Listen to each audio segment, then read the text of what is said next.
नमस्ते साथियों, मैं Ramkishore Yadav PGT economics model school Mungaoli आपको लेकर आया हूं गणित का पहला पार्ट, जो कि कक्षा 6 से लेके 10 तक के लिए बच्चों के लिए उपयोगी है। संख्या पद्धति।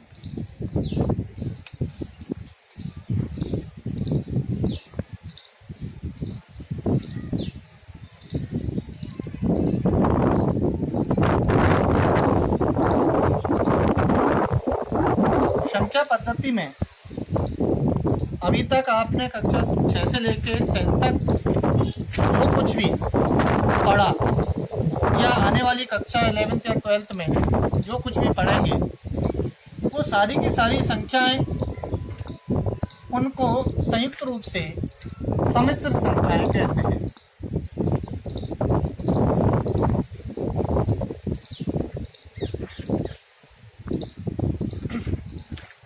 सम्मिश्र संख्याओं को दो भागों में बांटा गया है। नंबर 1 रियल नंबर और number 2 imagery number. I means पहले प्रकार की संख्याएं ये होती हैं वास्तविक संख्याएं, और दूसरे प्रकार की होती हैं काल्पनिक संख्याएं। काल्पनिक संख्याएं कौन सी होती हैं? इस संदर्भ में इसको समझने के लिए इसकी डीपली स्टडी कक्षा 11 से चालू होती है, परंतु इस स्तर पर, छोटे स्तर पर हम समझेंगे कोई भी रूट की संख्या जो कि ऋणात्मक है, वो संख्या काल्पनिक संख्या कहलाएगी। जैसे कि √2 माइनस में है, √-5। तो रूट के अंदर, वर्गमूल के अंदर कोई भी ऋणात्मक संख्या काल्पनिक संख्या कहलाती है। आपके स्तर पर अभी इतना ही समझना पर्याप्त होगा कि काल्पनिक संख्याएं कौन सी होती हैं। यहीं से कंपटीशन में भी क्वेश्चंस बनता है, फॉर एग्जाम्पल के लिए, कि निम्न में से कौन सी संख्या भिन्न है या अलग है। √2 ऑप्शन ए में आ गया, बी -√2, सी √-2, डी 2। अगर इन चारों ऑप्शंस को देखें तो जनरली कई स्टूडेंट्स डी पर टिक कराते हैं, क्योंकि इन तीनों में रूट लग रहा है, परंतु इसका आंसर सी नहीं होगा।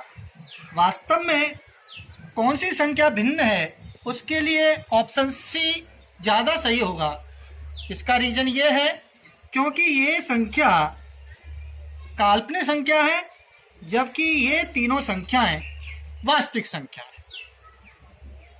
तो कंपटीशन स्तर पर भी इस टॉपिक से क्वेश्चंस पूछे जाते हैं, और हमें उसकी बारीकियां, कंसेप्ट क्लियर न होने के कारण कई बार हम जानते बूझते उस क्वेश्चंस को गलत कर बैठते हैं।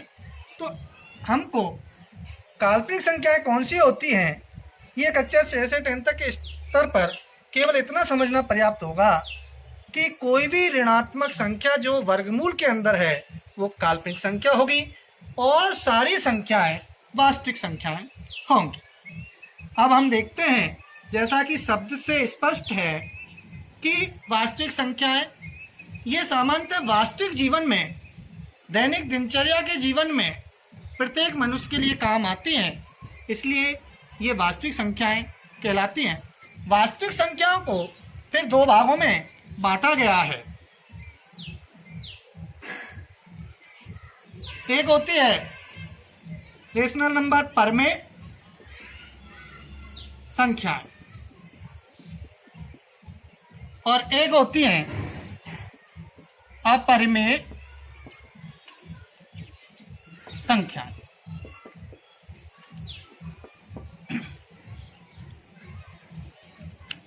क्या परमेय संख्याएं वास्तविक संख्याएं होंगी? तो इसका आंसर होगा हाँ, क्योंकि हम वास्तविक संख्याओं को ही दो भागों में बांटा है। क्या अपरमेय संख्याएं वास्तविक संख्याएं होंगी? हाँ। क्या सारी वास्तविक संख्याएं अपरमेय संख्या होंगी? इसका आंसर होगा नहीं, क्योंकि कुछ वास्तविक संख्याएं परमेय संख्याएं भी होती हैं और कुछ वास्तविक संख्याएं अपरमेय। तो सभी की सभी वास्तविक संख्याएं अपरमेय संख्या या परमेय संख्या नहीं होगी, जबकि सारी की सारी परमेय संख्या या अपरमेय संख्याएं वास्तविक संख्याएं होंगी। परमेय संख्याएं कौन सी संख्याएं होती हैं? इसके संदर्भ में इसकी तीन कंसेप्ट हैं। नंबर एक, वो संख्याएं जो P/Q के रूप में लिखी जाती हैं, अर्थात अंश बटे हर के रूप में लिखी जाए। दूसरा, इसका P और Q बिलोंग्स टू I, अर्थात अंश और हर का मान हमारा जो है वो कौन सी संख्याओं में से होना चाहिए? इंटीजर नंबर में से होना चाहिए। और तीसरी condition, Q is not equal to 0, I means कभी भी हर का मान 0 नहीं होगा। इन तीन कंडीशंस को जो संख्याएं सेटिस्फाई करती हैं, पूरा करती हैं, वो परमेय संख्याएं कहलाती हैं। तो परमेय संख्याओं के लिए आवश्यक है कि वो संख्याएं जो P/Q के रूप में लिखी जा सके। Number 2, P and Q belongs to I means हर और अंश पूर्णांक संख्याओं में से होना चाहिए तथा कभी भी हर का मान 0 नहीं होना चाहिए, Q का मान 0 नहीं होना चाहिए। अगर ऐसी कंडीशंस कोई भी संख्या पूरा करती है तो वो परमेय संख्या होगी और अन्य सभी संख्याएं अपरमेय संख्याएं होंगी। अपरमेय संख्याओं के संदर्भ में अभी हम आगे बाद में चर्चा करेंगे। फिर परमेय संख्याओं को 3 भागों में बांटा गया। कितने भागों में? 3 भागों में बांटा गया। नंबर एक होती है नेचुरल नंबर, जिसका कि सिंबल होता है n। नेचुरल नंबर को हिंदी में कहते हैं प्राकृत संख्याएं। प्राकृत संख्याएं n जो होती हैं वो 1, 2, 3 अप टू इन्फिनिटी, अनंत तक होती है। दूसरा, अगर इन प्राकृत संख्याओं में हम 0 को इंक्लूड कर दें तो वो होती हैं होल नंबर और नाम दिया गया पूर्ण संख्याएं।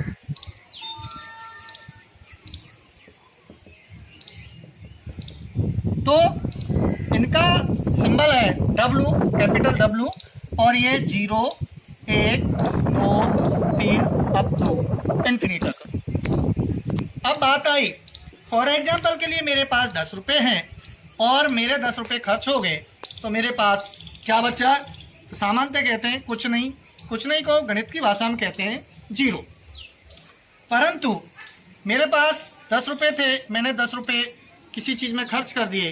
अब मुझे किसी की आवश्यकता पड़ी, कोई कार्य आ गया और मैंने किसी दूसरे से उधार पैसे 10 रुपये लिए, तो मेरे पास कितने रुपए होंगे? तो सामान्यतः कहेंगे लोग 10 रुपये। नहीं, 10 रुपये नहीं, -10, क्योंकि मैं कर्जदार हूं।